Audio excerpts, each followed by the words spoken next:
TV డిబేట్లో professor Nageshwar గారు కొన్ని సంచలనమైనటువంటి వ్యాఖ్యలు చేయడం జరిగింది. అందులో ముఖ్యంగా పవన్ కళ్యాణ్ గారు అలాగే నాదెండ్ల మనోహర్ గారు అమిత్ షా గారిని కలిసి జగన్మోహన్ రెడ్డి గారి అరెస్ట్ విషయం ప్రస్తావించడం, జనసేన పార్టీ నేతలే కోరుకుంటున్నారు, అరెస్ట్ చేయమని అడుగుతున్నారు. అంటే రాజకీయాల్లో మనకి శాశ్వత మిత్రులు, ఇన్స్టెంట్ మిత్రులు ఉంటారు. ఇన్స్టెంట్ టీడీపీ అయితే లాంగ్ టర్మ్ వైసీపీ.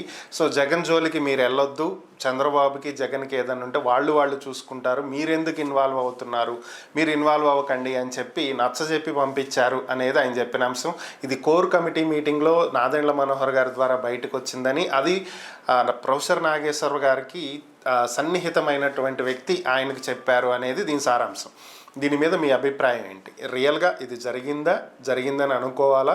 దీని వెనుకున్నటువంటి అంతరార్థం ఏంటి? సార్, ప్రొఫెసర్ నాగేశ్వరరావు గారు ఆయనకి ఎలా తెలిసిందని మనం అడిగే ముందే ఆన్సర్ కూడా చెప్పేసినారు సార్.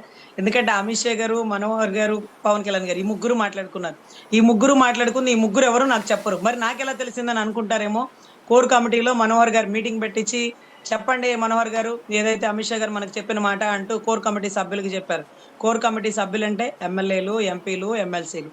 ఈ ఎమ్మెల్యేలో, ఎంపీలో, ఎమ్మెల్సీలో ఎవరో ఒకళ్ళు వైసీపీలోకి వచ్చే ఉద్దేశంలో ఉండేవాళ్ళు ఉంటారు. అదే మాదిరిగా వైసీపీలో ఉండి జనసేనలోకి వచ్చిన వాళ్ళు ఉంటారు. వాళ్ళు ఏమనుకుంటారు, అరే నేను కష్టపడి జనసేనకి వచ్చాను, ఇక్కడ కూడా జగన్ గారి జెండానే ఎగురుతుంది, ఇక్కడ ఇంకా కూడా జగన్ గారిని ఏమండానికి వీల్లేదా అనే పరిస్థితి నెలకొనింది. నాగేశ్వరరావు గారు చూడండి, ఇలా జరుగుతుంది. ఇప్పుడు ఆయన ఎవరినైతే అధపాతాళానికి తొక్కుతానన్నాడో, ఎవరినైతే ప్రశ్నించి ఇబ్బంది పెట్టినాడో, ఈ రోజు మళ్ళీ అతన్ని ప్రశ్నించడానికి లేదు. ఇంకొకటి, అవినీతి అరాచకం చేస్తున్న కూటమిలో ఉండే టీడీపీని ప్రశ్నించడానికి లేదు. సో ఇక ఆయన ఏం చేయాలి అర్థం కాని పరిస్థితి సార్. కనీసం ఇప్పుడు జగన్ గారిని ప్రశ్నించడానికి కేంద్రం ఒప్పుకోదు, కూటమిని ప్రశ్నించడానికి చంద్రబాబు గారు ఒప్పుకోరు, కూటమిలో టీడీపీని ప్రశ్నించడానికి వాళ్ళు ఎవరు ఒప్పుకోరు. సో ఇప్పుడు మనం కనీసం పార్టీనన్నా బలోపేతం చేసుకుందామా? థర్డ్ లెవెల్ అనమాట. First, second, third level. So ఈ థర్డ్ లెవెల్లో ఆప్షన్ అంటే ఇవాళ కాకపోతే రేపైనా టీడీపీ కాదు, వైసీపీ కాదు అన్న వాళ్ళకి ఇంకొక ఆప్షన్ గా నెలకొనడానికి కనీసం పార్టీని బలోపేతం ఏమైనా చేసుకుందామా? కమిటీలు వేసుకుందామా? ఎమ్మెల్యేలకి పెత్తనం ఇద్దామా? కనీసం సార్ 21లో ఒకటి తీసేయండి, పిఠాపురం ఎమ్మెల్యే గారు ఆ నియోజకవర్గం తిరగట్లేదు, అక్కడ ఏమి పనులు జరగట్లేదు అంటూ వాళ్ళు ఏవో మాట్లాడతారు. అవి ఎంతవరకు కరెక్టో మనకు తెలియదు. సో కానీ ఈ మిగతా 20 మంది ఎమ్మెల్యేలు నియోజకవర్గంలో కలెక్టర్లతోనో, స్పందన కంప్లైంట్లతోనో, మీడియాలోనో, లేకపోతే అక్కడ జరుగుతున్న అవినీతినో, లేకపోతే ఇంకొకటో, మంచి పనులు చెడ్డ పనులు ఎక్కడ ఒక్క టీవీలో రావట్లేదు. ఒక టీవీలో ఒక్క మహిళ ఎమ్మెల్యే గారు ఉంటారు, నెల్లిమర్ల లోకమాదేవి గారు. ఆవిడ గురించి కూడా మొన్న ఈ మధ్య ఆవిడ ఏదో డబ్బులన్నీ ఒక అకౌంట్ లోంచి ఎంప్లాయీస్ అకౌంట్ లో మారుస్తుందని, దాని ద్వారా ఎలక్షన్ కి పంచిపెట్టిందని, అది కూడా ఒక అభియోగాన్ని వేసినారు సార్. సార్ మనందరం ఎప్పుడు మాట్లాడుకునే మాట, అరే వాళ్ళు ప్రభుత్వంలో ఉన్నారు లేవయ్యా, ఇప్పుడు బయటికి రావు, ప్రభుత్వం నుంచి బయటకు వచ్చాక అన్ని బయటకు వస్తాయి అని అంటుంటారు, మీరు వింటారు కదా సార్. కానీ ప్రభుత్వంలో ఉండగా నెల్లిమర్ల లోకమాధవ్ గారి విషయం బయటకు ఎలా వచ్చింది? అప్పుడే రాదు కదా, ప్రభుత్వం పడిపోయాక కదా ఆ విషయాలు ఏమైనా ఉంటే వచ్చేది. ఎందుకు వచ్చింది? ప్రభుత్వంలో ఎవరున్నారు, ప్రభుత్వంలో ఎవరు లేరు? వైసీపీ లేదని అనుకుంటున్నాం, కానీ లేనిది జనసేన, ఉన్నది టీడీపీ. సో ఉన్నవాళ్ళు లేని వాళ్ళని బయటికి లాగుతారన్నట్టుగా మొన్న ఈ మధ్య ఏదైతే ఉంగుటూరు ఎమ్మెల్యే గురించి, బొలిశెట్టి గారి గురించి, పంత నానాజీ గారి గురించి, అక్కడ ఉండేటటువంటి చాలా మంది ఎమ్మెల్యేలండి, రాజోల్ ఎమ్మెల్యే గురించి, ఇలా ప్రతి ఎమ్మెల్యే మట్టితో వేస్తున్నాడు, మైనింగ్ చేసేస్తున్నాడు, చేపల చెరువులో కోట్లు సంపాదించేస్తున్నాడు. పోలవరం ఎమ్మెల్యే గారి మీద అయితే ఆడియో వచ్చేసింది, 100 కోట్లు దాచిపెట్టుకున్నాడంట. ఆయన బయటకు వచ్చి అన్నాడు, ఒక సంవత్సరంలోనే 100 కోట్లు నేను దాచిపెట్టుకుంటే, నువ్వు నీటిపారుదల శాఖ మంత్రిగా ఉన్నావుగా, నువ్వు ఎమ్మెల్యేగా ఉన్నావుగా, నువ్వు ఎన్ని కోట్లు వెనకేసినావు అంటూ కూడా మాట్లాడిన పరిస్థితులండి. అంటే ఈ రోజు గొడవ వైసీపీకి ఏమీ లేదండి, జనసేనకి టీడీపీకి కనపడని గొడవ నడుస్తుంది, కనపడని యుద్ధం చేస్తున్నారు. సో ఇటువంటి పరిస్థితుల్లో కూటమి ధర్మాన్ని పొద్దుకూకులు జనసేనే కాపాడగలడు కాదు, అప్పుడప్పుడు టీడీపీ కూడా నిబద్ధతగా కాపాడాలని కోరుకుంటున్నాం సార్. అయితే ప్రొఫెసర్ నాగేశ్వరరావు గారికి చెప్పింది కోర్ కమిటీలో సభ్యులు. ఈ కోర్ కమిటీలో సభ్యుడే కాదు, సభ్యులు. ఈ సభ్యుల్లో కొంతమంది జనసేనని కాదనుకొని ఎక్కడి నుంచి వచ్చామో అక్కడికి వెళ్ళిపోయే ఉద్దేశంతోనూ ఉన్నారా, లేకపోతే ఇన్నాళ్ళు నమ్ముకున్న వ్యక్తి న్యాయం చేయలేదు, మనల్ని పక్కన పడేసినాడు, మనల్ని తక్కువ చేసి చూస్తున్నాడు అని వాళ్ళు ఏమన్నా జనసేనలో ఉన్న వాళ్ళు వెళ్ళిపోదాం అనుకుంటున్నారా? What ever it may be. అక్కడ నుంచి విషయం బయటకు వచ్చింది అంటే కొంత జనసేన కూడా బలహీన పడిపోతున్న పరిస్థితి.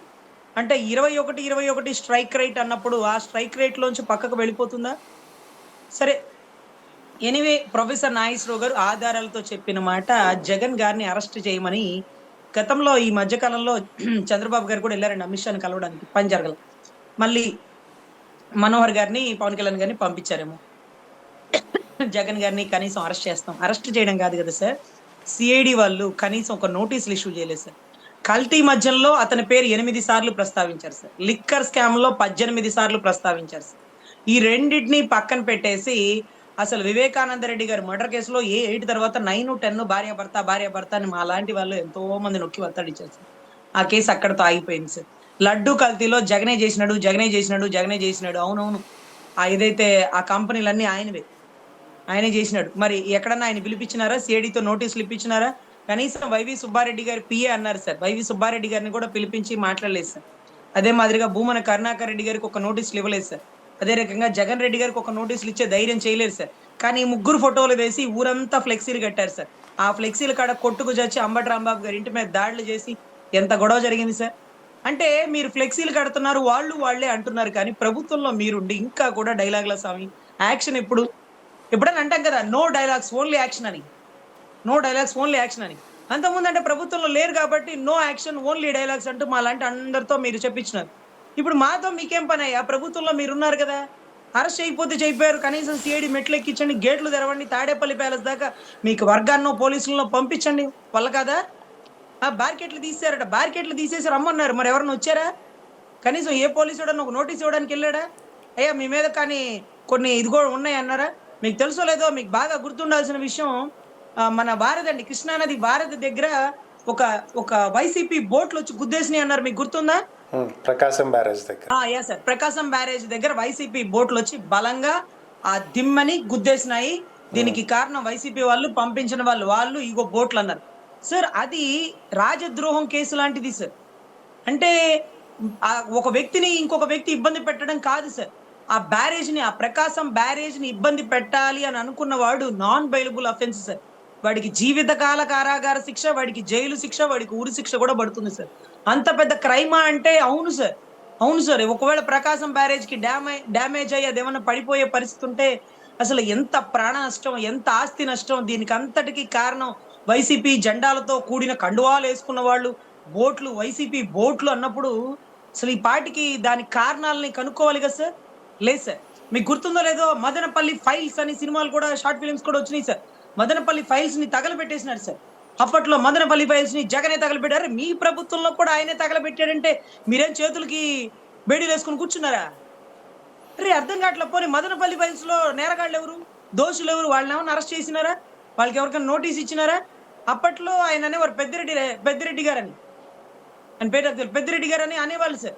సరే, తర్వాత మిథున్ రెడ్డి గారు అని అనేవాళ్ళు సార్. మరి ఎవరికైనా నోటీసులు ఇచ్చినారా? లేదు. ఆయన చార్టెడ్ ఫ్లైట్ లో గిరగిరా తిరుగుతూ అడవి మధ్యలో ఒక ఇల్లు ఉంది అని ఆ ఇంటిని అలా చూపించినారు సార్. ఆ ఇల్లు ఎవరిది? ఆ ఇంటికి ఏమైనా నోటీసులు పంపించినారా?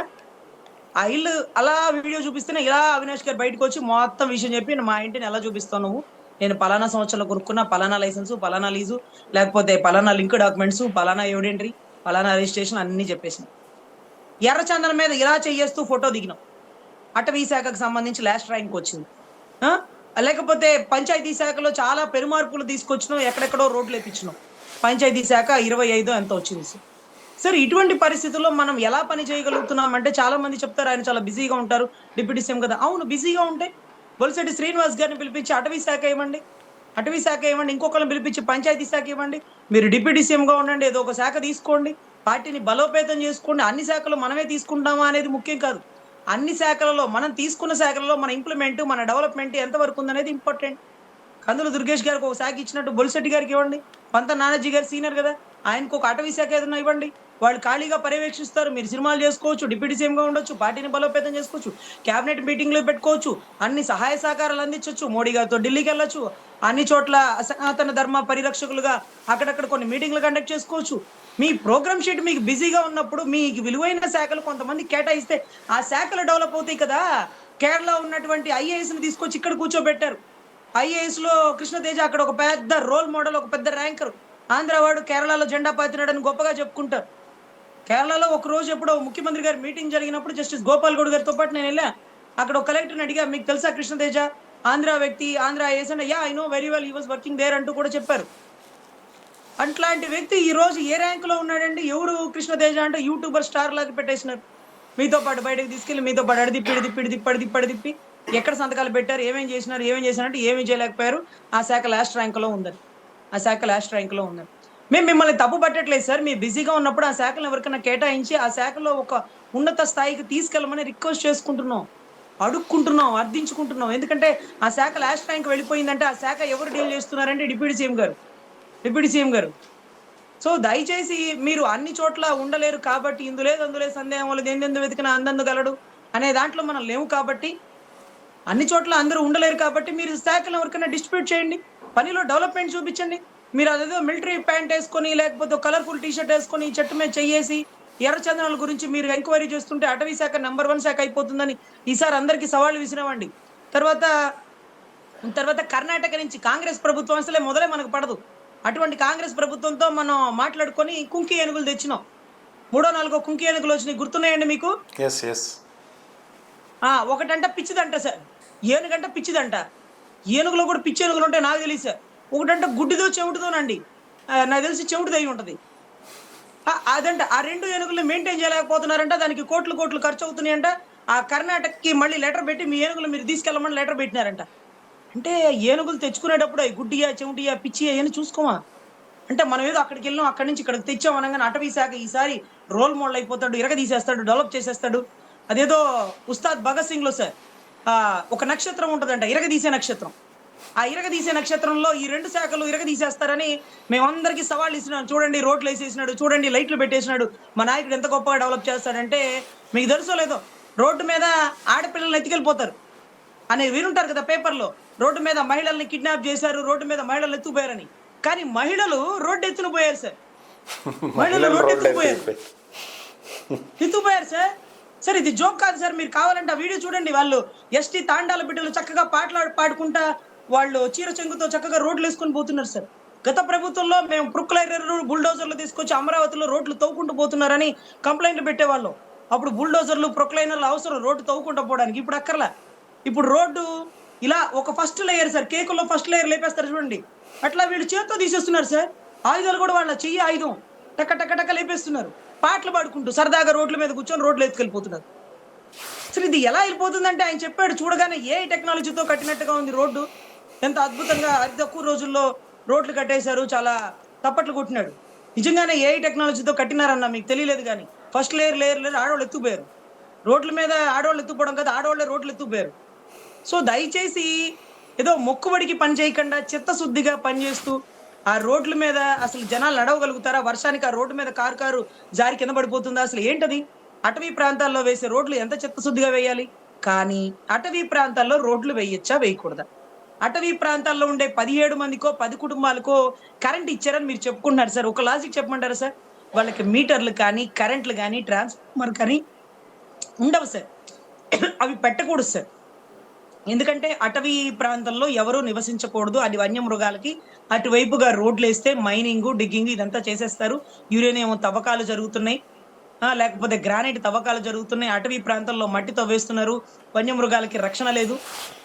అటువైపుగా కార్లు జీబులు పెద్ద వేసుకొని అవన్నీ వన్యమృగాలను ఎత్తుకుపోతున్నారు, లేకపోతే వేటని ప్రోత్సహిస్తున్నారు. వీటన్నిటి కోసం సార్ మొదటి నుంచి అటవీ శాఖలో ఇలా చేయకూడదు, రోడ్లు వేయకూడదు, కరెంట్ ఉండకూడదు, ఇవన్నీ కొన్ని ఉంటాయి సార్. ఆయన ఏదో రోల్ మోడల్ లాగా ఎవరు చేయలేదు నేనే చేసినట్టుగా అటుగా రోడ్డు వేసినారు. ఆ రోడ్డుకి ఇన్ని సంవత్సరాల నుంచి పంచాయతీ శాఖ మంత్రి అటవీ శాఖ మంత్రి ఎందుకు పర్మిషన్ ఇవ్వలేదు చెప్పండి? వాళ్ళ పరిధి దాటి వాళ్ళు ఇలా చేసేస్తున్నారు సార్. కళ్యాణ్ రోడ్డు వేయడానికి నాట్ పర్మిటబుల్ సార్. పర్మిషన్ ఉంటే నీ ముందు చాలా మంది అద్భుతమైన వాళ్ళు చేసినారు, పెద్ద కమ్యూనిస్టు రోల్ మోడల్ చేసినారు ఆ శాఖలు, వాళ్ళు ఎందుకు రోడ్లు వేయించలేదు? సో ఇవి ఎలా ఉంటాయంటే ఆయన గాని చేసినారు, ఆయన తప్ప ఇంకెవరు చేయలేరని గొప్పగా చెప్పుకోవడానికి బాగుంది. అన్ని చేసిన ఆయన ఆ శాఖలో ఏ ర్యాంక్ వచ్చింది? 25వ ర్యాంక్ వచ్చింది. అసలు అటవీ శాఖకి ఎంత వచ్చింది? 28 లాస్ట్ ర్యాంక్. సో ఇటువంటి అప్పుడు చిత్తశుద్ధిగా పరిపాలన చేయాలని మా తరపు అభ్యర్థన సార్. ఆయన ఎక్కడా కించపరచలేదు. ఆయన బిజీగా ఉంటే ఆ శాఖలు ఇంకొకరు కేటాయించి ఆ శాఖల్లో అద్భుతంగా రాణించాలని కోరుకుంటున్నాను sir. Okay, thank you madam. ఈ అంశాల మీద మీ విశ్లేషణ అందించినందుకు ధన్యవాదాలు.